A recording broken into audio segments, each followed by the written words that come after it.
Hello everyone, Minute Plus Meditation Monday, August the 30th. Moving close to the end of August, unbelievable. It feels that way anyways each month. So the first reading, still from 1 Thessalonians. St. Paul writes, "We do not want you to be uninformed, brothers and sisters, about those who have died, so that you may not grieve as others do who have no hope." So I use this often at funerals. Because it's important for us as Christians when we go to a funeral, the celebration of life is a good thing. It's important to celebrate somebody's life. But the reason I would submit we can celebrate somebody's life is because of the faith. We celebrate our faith. That's the foundation upon which everything else matters. Think about it. If this life is all about, being born, living, eating, dying in dust, then it's like, okay, that's it. That leads to a lot of despair. However much we may mask it, it leads to a lot of despair or futility in terms of the outlook on life. But if what St. Paul says is true, we grieve like anybody else because we're human beings and we love those who, our loved ones, we have loved ones, but we grieve as those we do not grieve as those who do not have hope. So what is our hope? Our hope is not, some sort of human hope, like, I hope it's going to be a nice day. I hope it's going to be a rainy day because we need rain. It's not that kind of hope. That hope is flippant. It's up and down. It's changeable. It's subject to the winds, as it were. What hope is this theological virtue granted to us by God, whereby we trust that we will obtain all the grace we need in order to be saved. And we believe because it is God who promises to give this to us if we sincerely ask Him. That's hope.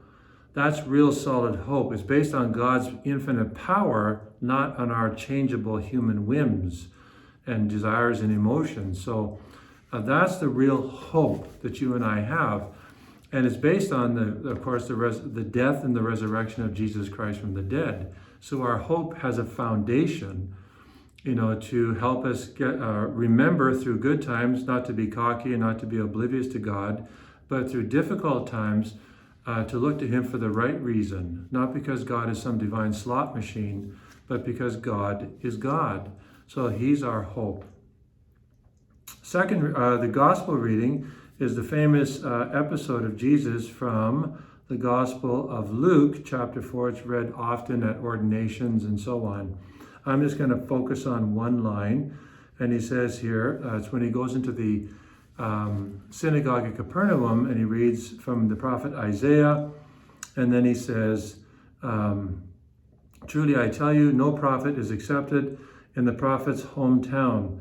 And then they reject him. Why do they reject him? Because we know what you're like. Familiarity breeds contempt, right? Distance is supposed to make the heart grow fonder, but familiarity breeds contempt. It's not in every case, obviously, but the saying holds all too true in so many cases. We become familiar with God and we don't take Him seriously anymore. I could go on and on about this, but just kind of the point here is with Jesus is we've seen you, we've been with you growing up. We know what you're like. You're the boy down the street. You were a nice boy. You were pleasant. You were courteous. You were kind. Prophet, give me a break. Who do you have the right? Who are you to have the right to claim this status as a prophet? Give me a break. And they reject him as a result of this. They're not listening to his words because they actually prove his own words. And they want to kill him. So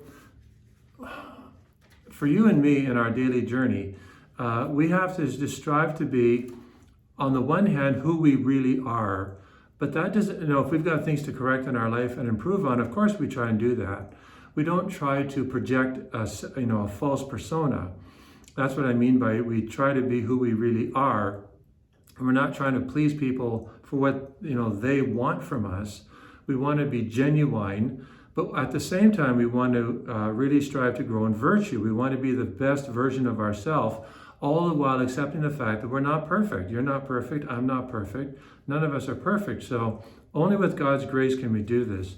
So the first reading, to put our hope in God, not in me. I don't put my hope in myself. Good mercy. and I hope you don't hope in yourself either. But we hope in God, and also that we strive to be sincerely genuine as to who we are, but at the same time trying to grow in virtue, trying to be the best version of ourselves, trying to do the will of Jesus Christ. God bless you.